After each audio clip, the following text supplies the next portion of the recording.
নামাজের ভিতরে এক আয়াত বারবার পড়া যায় কিনা? হ্যাঁ, নামাজের ভিতরে, সালাতের ভিতরে, ফরজ হোক আর নফল হোক, একটি আয়াত বারবার পড়া যাবে, বারবার পড়া যাবে।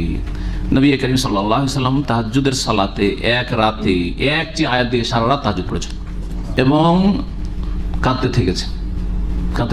জি, অনেক সময় দেখেছি, পরীক্ষিত এগুলো আমাদের। আর আপনারা পরীক্ষা করে দেখেন, অর্থ বুঝে, কিন্তু অর্থ না বুঝে বারবার পড়লে হবে না। যদিও একটা পড়ার স্বাদ আছে, কিন্তু কথা অর্থ বুঝে যদি একটি আয়াত বারবার পড়েন, যে আয়াতটিতে আপনার অন্তরের উপর প্রতিক্রিয়া বেশি হচ্ছে, এটা তাড়াহুড়া করে বা শুধু পড়ে চলে যাচ্ছে, তার চাইতে অনেক বেশি উপকারী আপনার জন্য।